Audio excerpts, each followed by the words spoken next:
tema del aprendizaje ha sido abordado por dos grandes teorías. Por un lado el conductismo y por otro lado el cognitivismo. El enfoque conductista explica que el aprendizaje es un cambio visible, es un cambio observable en la conducta, es decir, yo realizo actividades que antes no podía. La teoría cognitivista expresa que el aprendizaje es un cambio interno, es un cambio en los procesos mediadores, ¿ok? Y que no siempre se manifiesta en un cambio en la conducta. Vamos a hablar a continuación acerca de las teorías. La primera teoría que trató de explicar de manera científica el proceso del aprendizaje fue justamente en Rusia, en el año 1904, con un médico fisiólogo ruso llamado Iván Petrovich Pavlov. Pavlov fue un fisiólogo que quería medir cuánta cantidad de saliva segregaban los perros al momento de comer. Realiza un experimento, un procedimiento quirúrgico, opera las glándulas salivales, digestivas de un perro, le conecta a una cánula para medir la cantidad de saliva, pero se da la sorpresa de que el animal saliva sin necesidad de haber ingerido alimento, sin necesidad de que el alimento esté en la boca.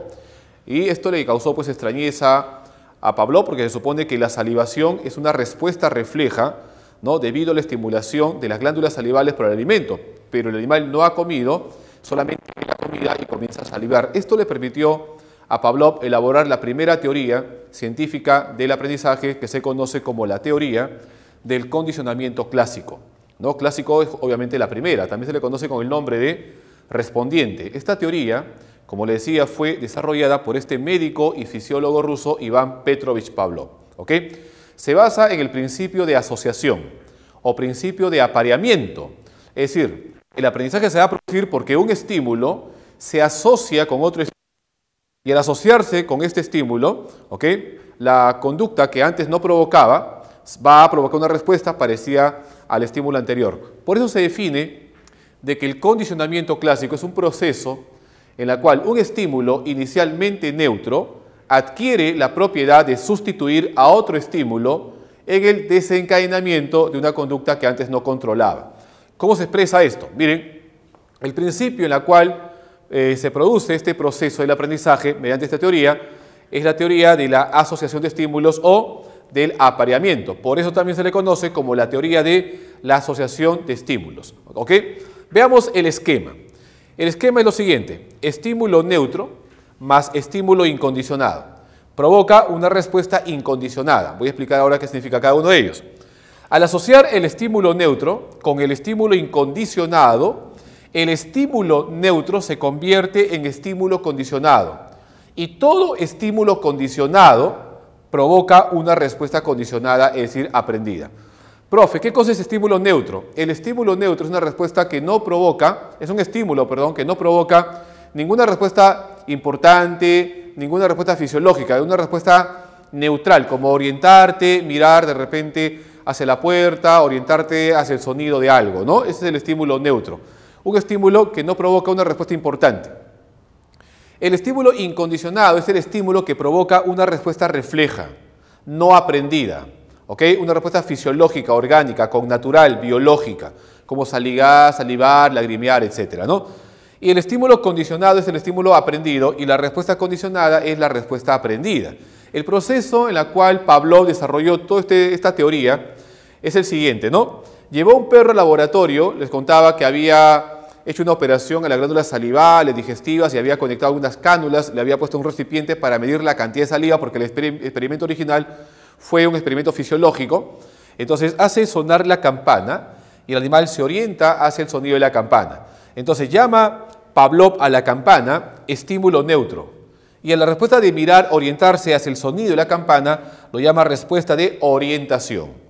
Respuesta de orientación, Entonces suena la campana y el animal voltea y se orienta hacia el sonido de la campana.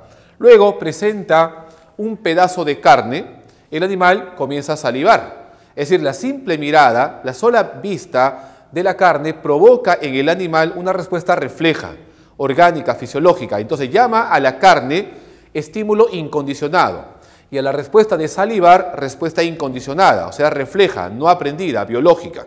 Y luego Pavlov dice, ¿qué sucede si yo asocio, si yo apareo? ¿Qué sucede si yo junto la campana con la carne?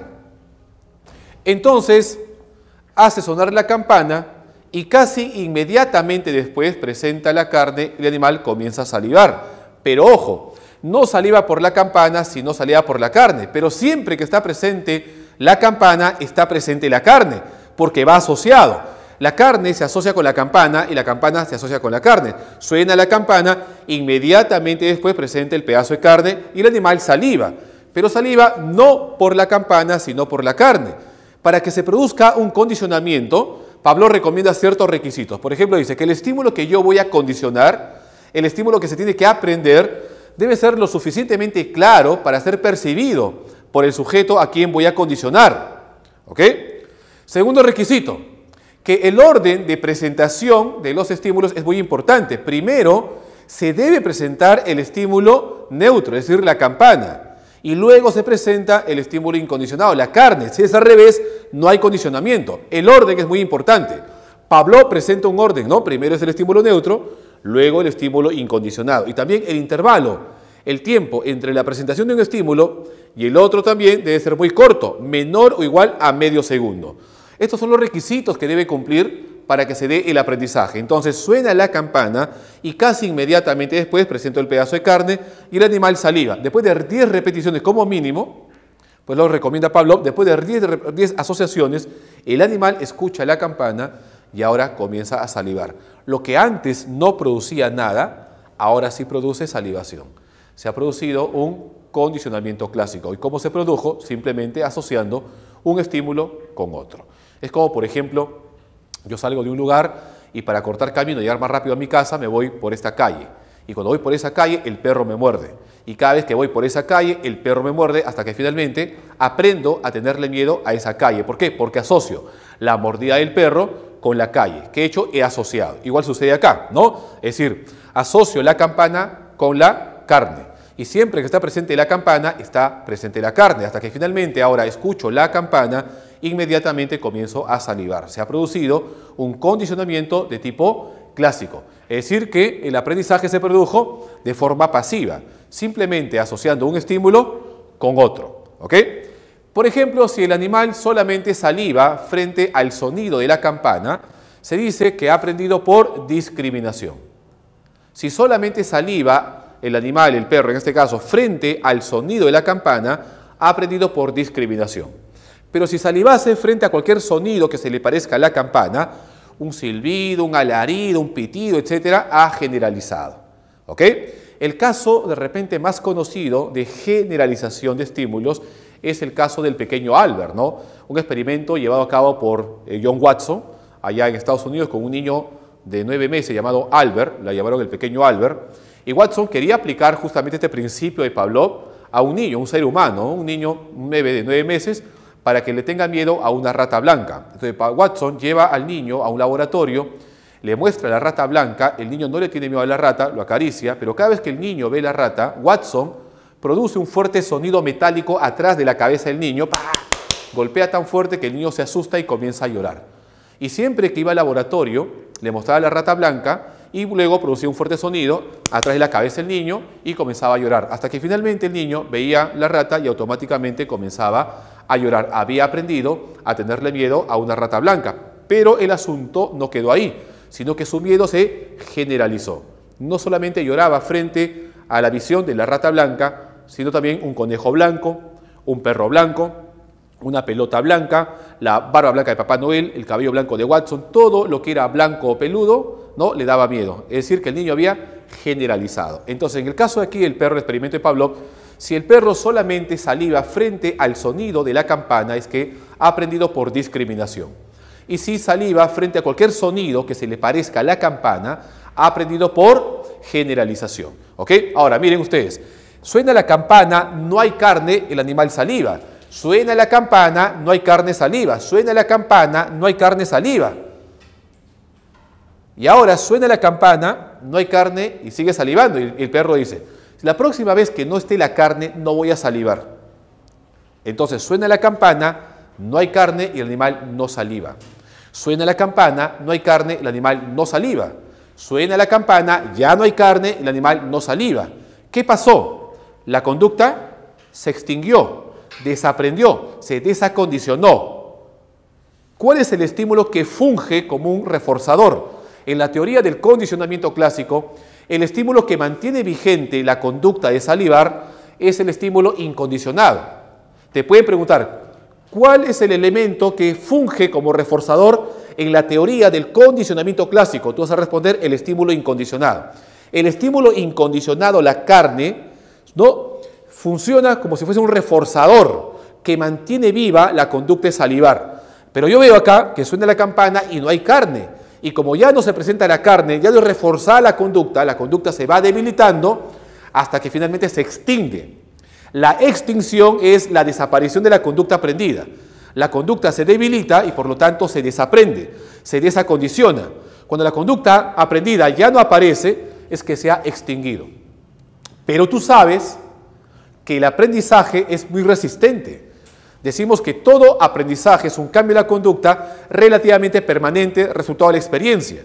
Entonces el aprendizaje se resiste a ser olvidado, a ser extinguido, a desaparecer. Suena la campana, no hay carne, ¿ok?, no saliva. Suena la campana, no hay carne, no saliva. Y de un momento a otro suena la campana y el animal comienza a salivar. Se suponía que la conducta de salivar ya no se presentaba. Pero ahora ha sonado la campana y la conducta supuestamente extinguida ha regresado, reaparece. Ese principio se llama recuperación espontánea. Cuando la conducta supuestamente extinguida, supuestamente desaprendida, regresa de un momento a otro, se llama recuperación espontánea. Pero ahora la conducta sigue sin ser reforzada porque suena la campana y la carne ya no se da, no se sigue presentando la carne. Entonces, finalmente, el animal en este caso acepta que ya no va a ser reforzada la conducta y la conducta se debilita y ahora sí se olvida para siempre. Ese principio se llama desesperanza aprendida. Cuando el animal entiende que el estímulo que refuerza la conducta, en este caso la carne, ya no va a regresar, ya no se lo van a presentar, la conducta sí desaparece, ¿no?, para siempre. Eso se llama desesperanza aprendida. Pero tú sabes que una conducta aprendida se puede aprender otra vez, ¿no? Y esta segunda vez, cuando uno la aprenda, será mucho más rápido y mucho más fácil que la primera vez. Entonces, estos son ciertos principios que se presentan dentro del condicionamiento clásico. Entonces, en el caso del perro, si el perro solamente saliva frente al sonido de la campana, es porque ha aprendido por discriminación. Y si reacciona frente a cualquier sonido que se le parezca a la campana, es que el animal ha generalizado.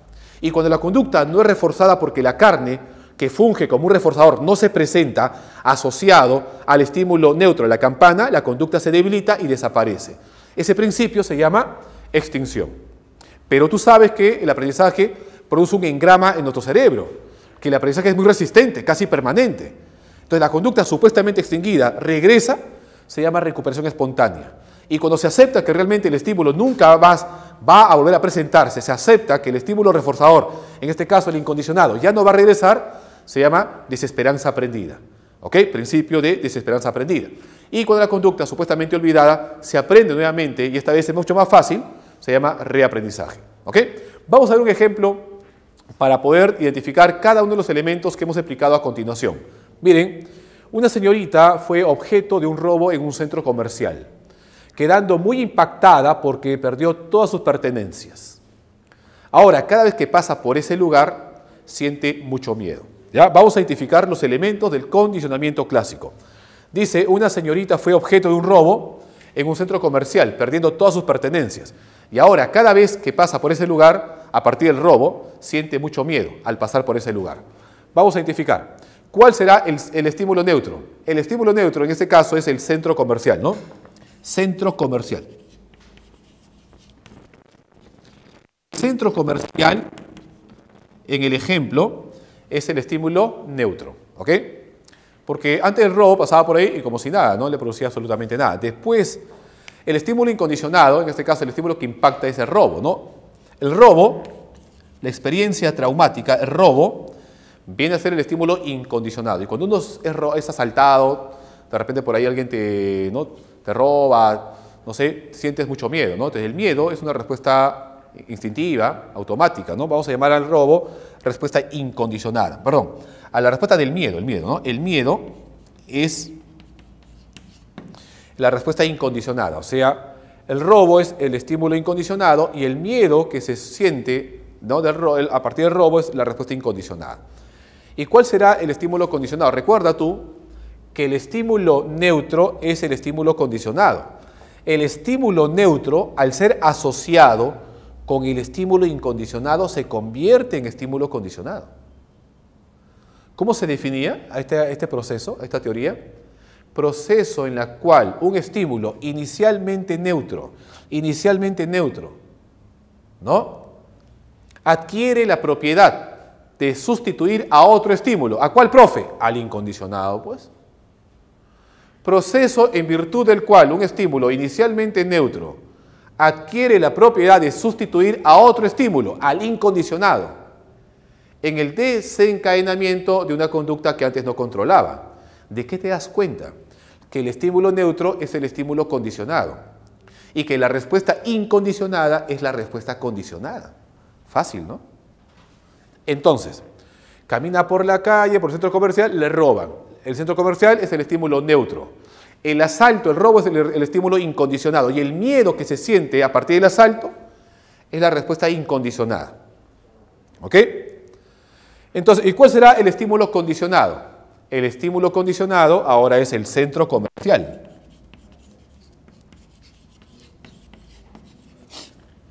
El centro comercial ahora, ¿no?, se ha convertido en un estímulo condicionado.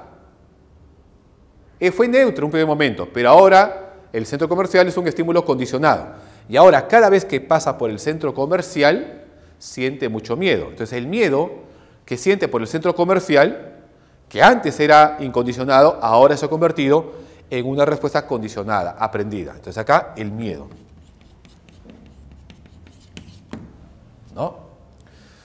Entonces vemos aquí, obviamente, que el estímulo neutro fue el estímulo comercial, que ahora ha adquirido la propiedad de sustituir al estímulo incondicionado. Entonces la persona en este caso sentía miedo por el robo, pero ahora siente miedo por el centro comercial. Se ha producido un aprendizaje, ¿no?, por condicionamiento clásico. Bien, la siguiente teoría que vamos a hablar ahora es la teoría del condicionamiento operante. Esta teoría surge en Estados Unidos, ¿no?, con Skinner, Burrus Skinner. Bueno, en el caso anterior, en el caso de la teoría del condicionamiento clásico, uno aprendía por asociación de estímulos, ¿no? El estímulo neutro era asociado con un estímulo incondicionado, unas más o menos 10 veces se asociaba, ¿no? Por eso decíamos que el estímulo neutro, al final, al ser asociado con el estímulo incondicionado, se convertía en un estímulo condicionado. Y todo estímulo condicionado provocaba, pues, una respuesta condicionada, ¿no?, o sea, aprendida.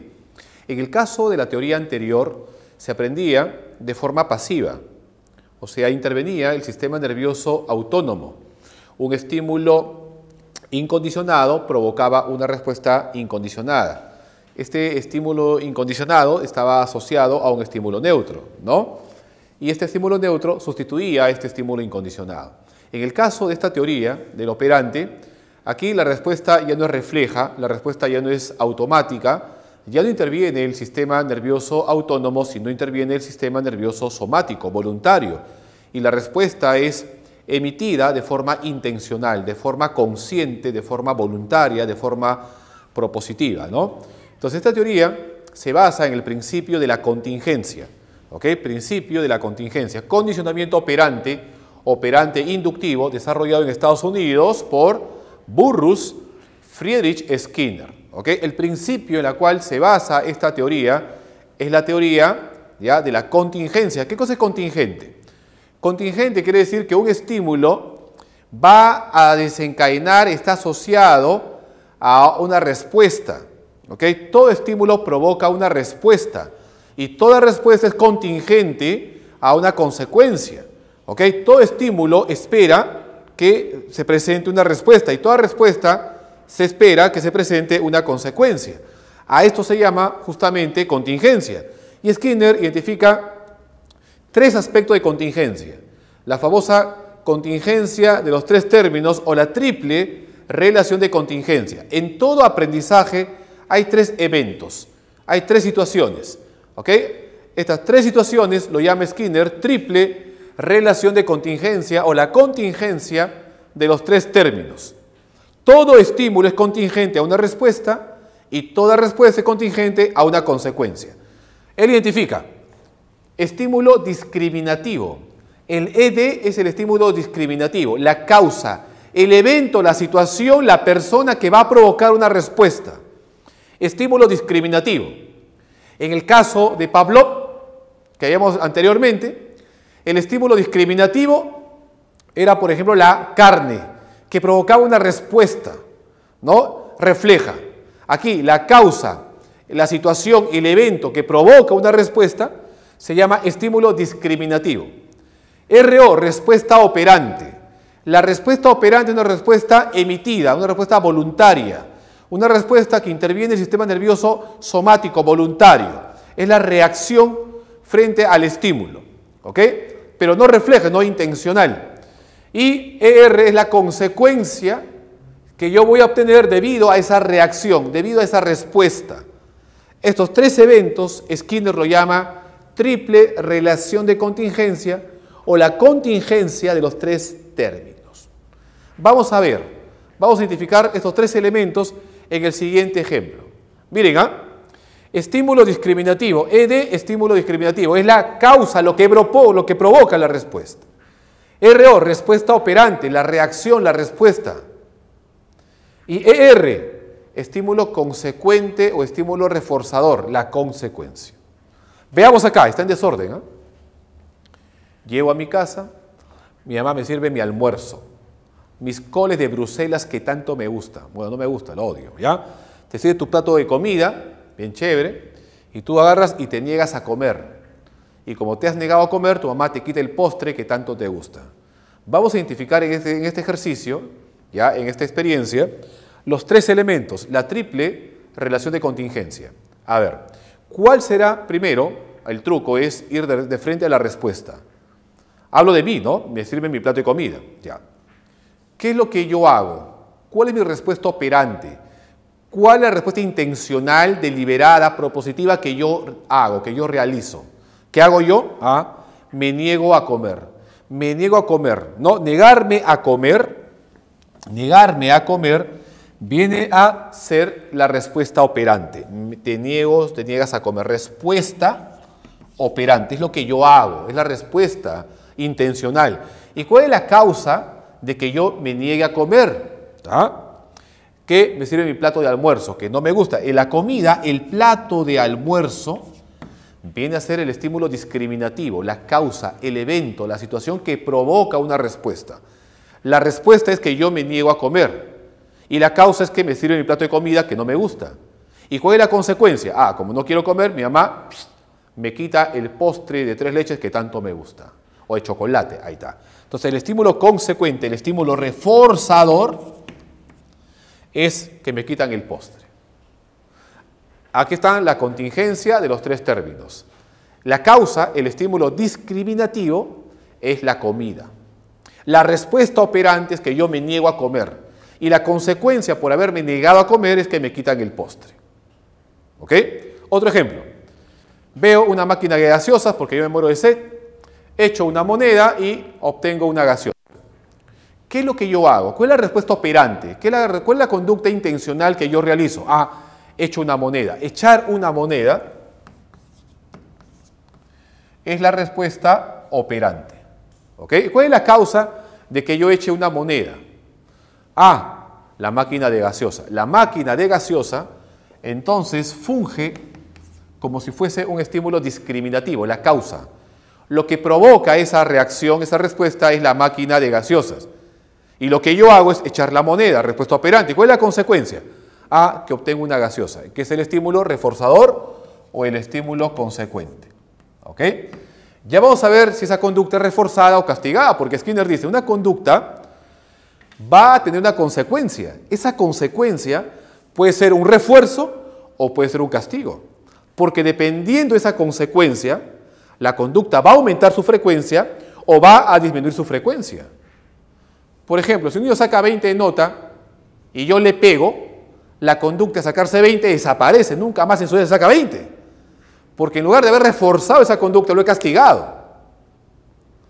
Y por ejemplo, el niño, no sé, pues se porta mal, pelea con el hermanito y yo lo felicito. Lo estoy reforzando. Entonces la conducta de pegar con su hermano y pelear con su hermanito va a seguir.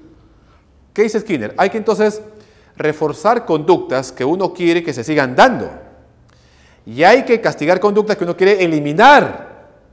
¿Se dan cuenta? Entonces la consecuencia que yo voy a obtener después de haber realizado una respuesta operante puede ser reforzada o castigada. El otro principio que habla Skinner es el principio de refuerzo y del castigo.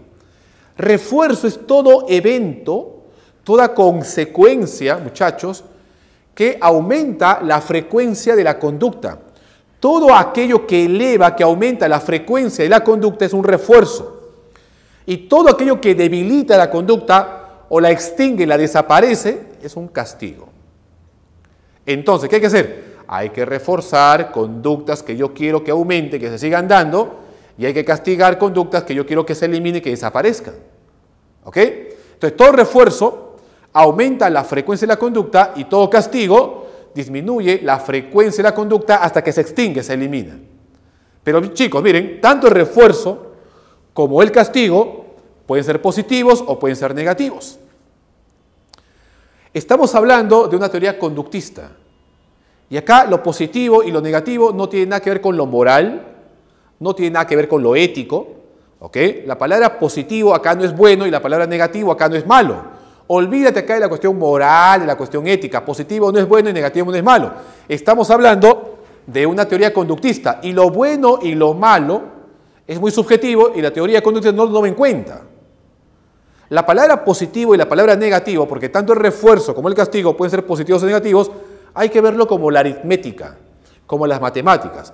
Positivo es sumar y negativo es quitar, restar. Si yo te doy, yo te sumo, es positivo. Si yo te quito, yo te resto, te suprimo, es negativo. ¿Ok? Si yo te doy algo, es positivo. Si yo te quito algo, es negativo. ¿Me dejo entender o no? Y todo refuerzo aumenta la frecuencia de la conducta y todo castigo disminuye la frecuencia de la conducta. Miren ustedes, yo te doy algo positivo, ¿sí o no? Te doy algo positivo. Y tu conducta aumenta su frecuencia. ¿Qué he hecho yo?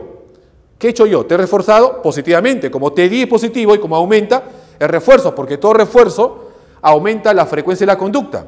Y como es positivo, te estoy dando. Te doy algo y tu conducta aumenta su frecuencia. ¿Qué he hecho yo? Te he reforzado positivamente. Recuerda, todo refuerzo aumenta la frecuencia de la conducta y todo castigo disminuye la frecuencia de la conducta. Ahora mira, te doy algo, positivo, ¿sí o no? Te doy algo positivo y tu conducta disminuye su frecuencia. ¿Qué he hecho yo? He castigado positivamente. Como te doy algo es positivo y como disminuye la frecuencia, es un castigo positivo.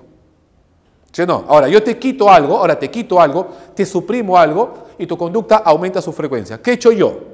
Como te he quitado es negativo y como aumenta la frecuencia de la conducta, ¿qué cosa es? Refuerzo negativo. Como te quito es negativo y como aumenta la conducta, es refuerzo. O sea, refuerzo negativo. Y ahora, mira, ahora te quito algo, ¿ya? Te quito algo y tu conducta disminuye su frecuencia. Te quito negativo y disminuye su frecuencia. Como disminuye es castigo y como que te quito es negativo, castigo negativo. ¿Ya? Castigo negativo. Entonces, esto de aquí es un poquito medio complicado para poder entender esto, por eso que a veces se junta un poquito la teoría de Thorndike con la de Skinner, ¿no? Porque Thorndike habla de un principio hedonista, el principio de la ley del efecto, ¿no? Que si tú recibes una consecuencia agradable, tu conducta va a seguir, y si recibes una consecuencia desagradable, tu conducta va a disminuir, ¿ya? Entonces, eso no habla Skinner, pero para entender el refuerzo del castigo, muchas veces se aplica. ¿Ok? Miren, resulta que el niño saca 20 notas y yo le doy un caramelito. Le doy 20 soles de propina y su conducta aumenta su frecuencia. Se sigue sacando 20 con mayor frecuencia. ¿Qué he hecho yo? He reforzado positivamente. Como te he dado algo agradable, te di un caramelito, te di 20 soles por sacarte 20 y la conducta de sacarte 20 ha aumentado, yo te he reforzado positivamente. ¿Ok? Entonces, si yo te doy un evento agradable, te doy algo que a ti te gusta, te estoy reforzando positivamente. ¿Ok? como yo te doy algo agradable, es un refuerzo positivo. Pero si yo te doy algo desagradable, es un castigo positivo. Cuando yo te doy lo que no te gusta, te doy un estímulo aversivo, ¿ok? Un golpe, insulto, etcétera, choques eléctricos, es un castigo positivo. El niño se agarra un sol de la mamá y la mamá le revienta la mano con una piedra. ¿Qué ha hecho la mamá? La ha castigado positivamente. Profe, ¿pero cómo puede ser positivo? Olvídate lo moral. Profe, pero le ha golpeado la mano, le ha reventado los dedos, ¿cómo es positivo? Es positivo porque acá no hay nada moral. Positivo es dar. Si mamá agarra, le da golpe con una piedra en la mano, es positivo.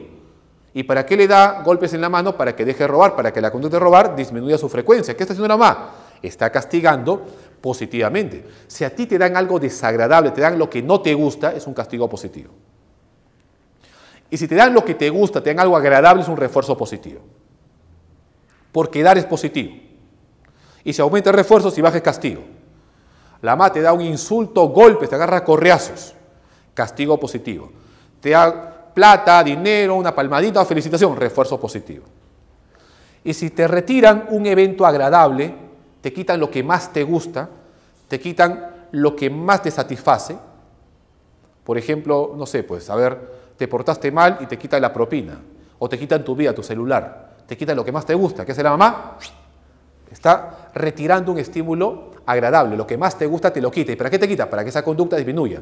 Lo que hace la madre es aplicar un castigo negativo. Cuando alguien te quita lo que más te gusta, te quita un evento agradable, se te retira un evento agradable, es un castigo negativo. Cuando a ti te quitan lo que más te gusta, es un castigo negativo. El niño, por ejemplo, está jugando ahí y mamá dice, hijo, ya, recoge tus juguetes para comer. No, no quiero. Recoge para no quieres. Ah, no quieres. Pa, le quita el postre. Cuando mamá no le da el postre por no haber recogido sus juguetes, está aplicando un castigo negativo. Y cuando te quitan algo desagradable, te quitan lo que no te gusta, hijito, como has sacado 20 notas, hoy día no tomas la sopa de verduras que no te gusta. Te está quitando algo desagradable por haber hecho algo bueno. Te sacaste 20 y hoy día, como un refuerzo, te quita la sopa de verduras que no te gusta. Eso es un refuerzo negativo. Entonces, cuando te retiran un evento desagradable, te quitan lo que no te gusta, es un refuerzo negativo. Y cuando te quitan lo que más te gusta, es un castigo negativo. Y cuando te da lo que más te gusta, es un refuerzo positivo. Y cuando te da algo que no te gusta, ya es un castigo positivo. ¿Me dejó entender? ¿Ya? Entonces, miren acá. Te sirven tu super plato de almuerzo y tú te niegas a comerlo. Y por haberte negado a comer, la mamá te quita tu postre que tanto te gusta. ¿Qué principio aplicó la mamá? Refuerzo, castigo. ¿Ah?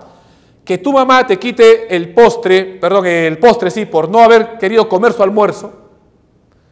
¿La madre te está reforzando o te está castigando?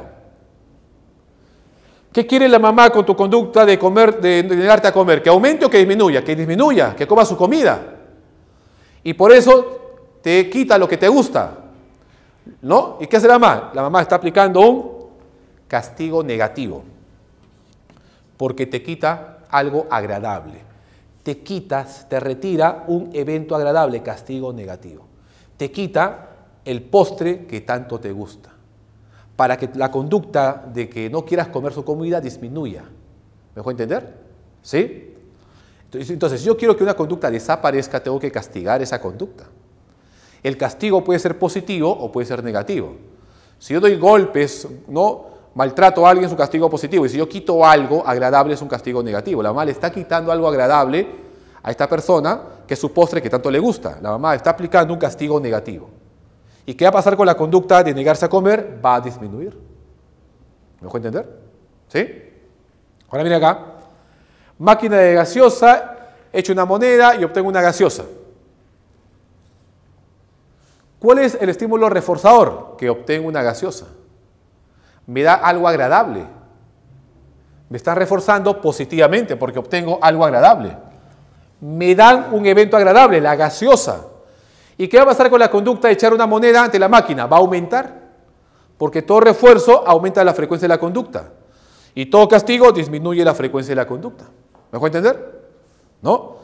Entonces, a esto Skinner lo llama justamente el principio de la contingencia, de estímulo discriminativo, respuesta operante y estímulo reforzador. Veamos a continuación un ejemplo para poder identificar este principio de refuerzo y el castigo.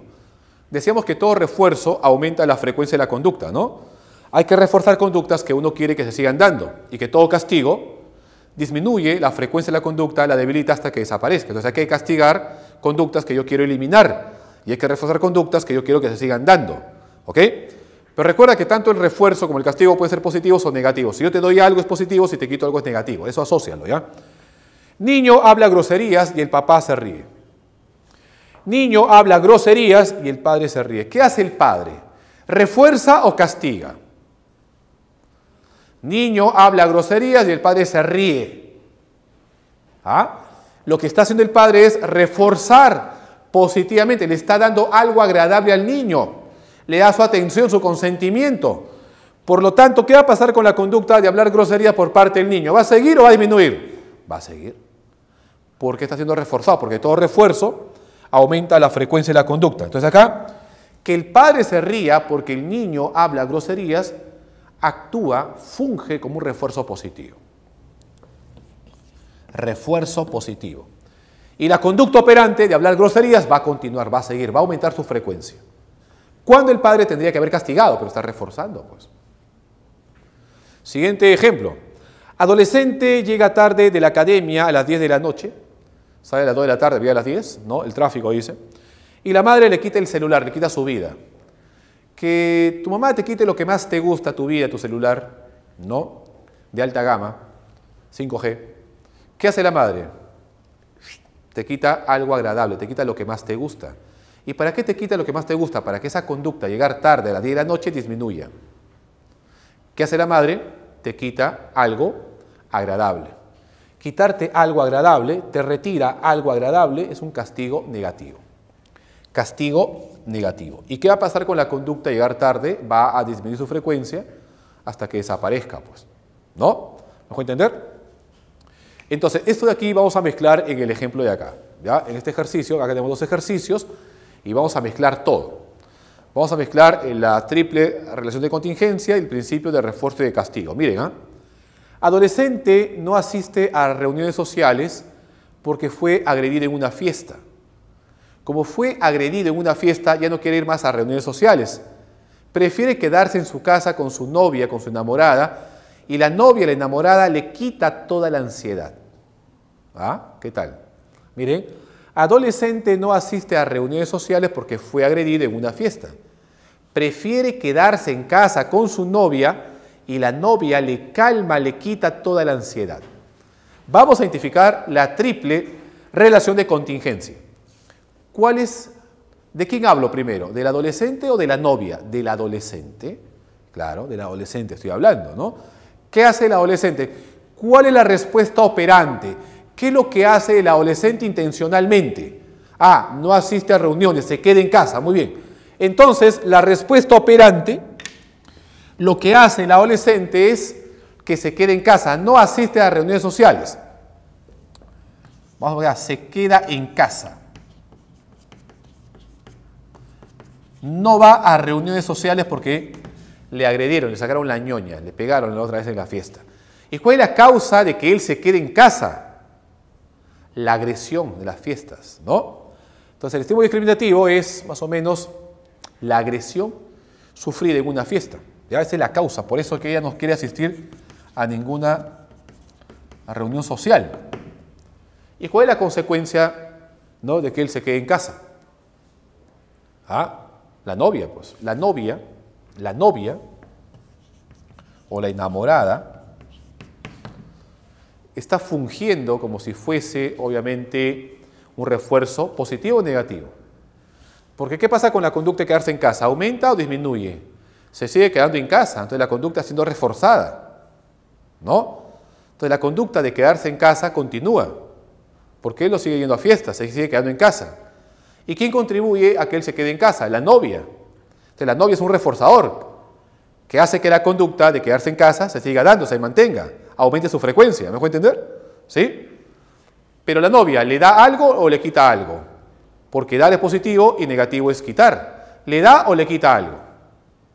¿Le da o le quita? Le quita, pues. Claro, ¿qué le quita? La energía. No, ¿qué le quita? Le quita la ansiedad. Le quita la ansiedad, la angustia por la agresión.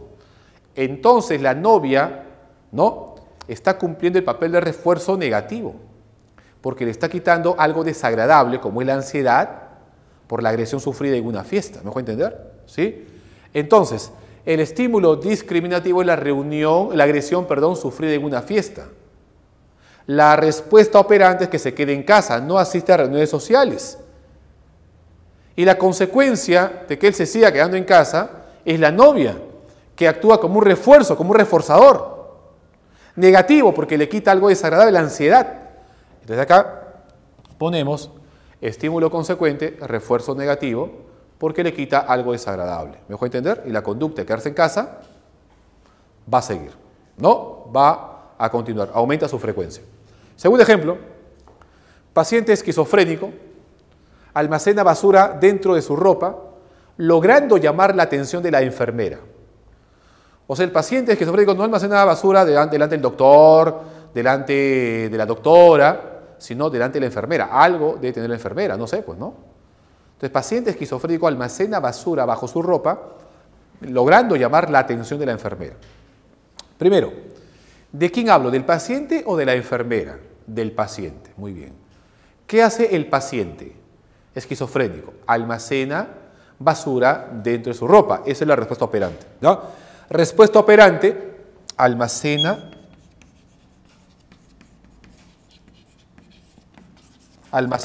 basura bajo su ropa. ¿Y cuál es la causa de que él almacene basura bajo su ropa? La enfermera. La enfermera, porque no es ante el doctor, no es ante la doctora, no es ante los otros pacientes, es ante la enfermera. Entonces, la enfermera es el estímulo discriminativo. ¿Me dejo entender? La enfermera es la causa, el estímulo discriminativo, de que el paciente almacene basura bajo su ropa. ¿Para qué? ¿Cuál es la consecuencia? ¿Cuál es la consecuencia? Que logra llamar la atención. Entonces, la atención que la enfermera le da es la consecuencia, ¿no? La atención. La atención que la enfermera le da actúa como refuerzo o como castigo. Refuerzo, castigo. Refuerzo, muy bien, porque le da la conducta a seguir, ¿no? Claro, es un refuerzo, positivo o negativo. La atención que la enfermera le da actúa como refuerzo, sí, positivo o negativo. ¿Le da o le quita algo? Le da su atención, refuerzo positivo. Muy bien, estímulo consecuente, refuerzo positivo. Yo te pregunto, ¿qué va a pasar con la conducta de almacenar basura bajo su ropa? ¿Va a seguir o va a disminuir? Va a seguir. Porque ha sido reforzado, ¿sí o no? Claro, ha sido reforzado. Claro, entonces todo refuerzo aumenta la frecuencia de la conducta y todo castigo disminuye la frecuencia de la conducta. Por lo tanto, hay que castigar conductas que uno quiere extinguir, eliminar, que desaparezcan, y hay que reforzar conductas que uno quiere que se sigan dando. Esta es justamente la teoría del condicionamiento operante de Skinner, ¿no? Que toda conducta tiene una consecuencia. Esta consecuencia sea reforzada, la conducta va a seguir, y si la consecuencia es castigada, la conducta va a disminuir. ¿Ok?